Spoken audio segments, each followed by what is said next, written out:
This assessment is the 2,000 meter row on the Concept 2.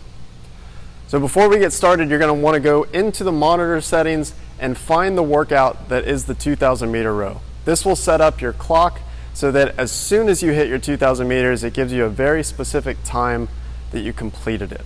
So that'll be important.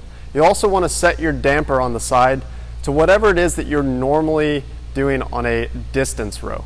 So for most people, this only needs to be about 4 or 5 on the setting. You don't need to crank it up to 10 just to get more resistance out of it. This will help you so that you're not fatigued at the end of the 2,000 meter row and you can keep up a sustainable pace. So talking about pace, you're going to look at your split time on the screen. So some of you may not know what that is, but the time on the screen when you're doing this is usually it'll say like a time, like 2 minutes for example, and it'll say slash 500 meters. So this is your split time for every 500 meters that you row. So if you think of this in terms of doing 4 500 meter rows back to back, that'll give you an idea of your pace throughout.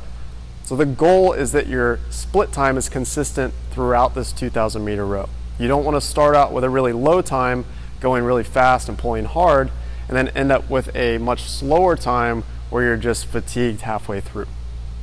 So the 2,000 meter row standard time is going to be around 8 minutes or so. So for taller, stronger males, you might be, within a minute under that. For females, you might be within a minute over that. So somewhere around 8 minutes or less, give or take. So that is a pretty long effort. Make sure you're doing something sustainable. And the great thing about rowing for meters is that if you start having less power in your pull, then you can just go a little bit lighter and faster to keep up that same split time.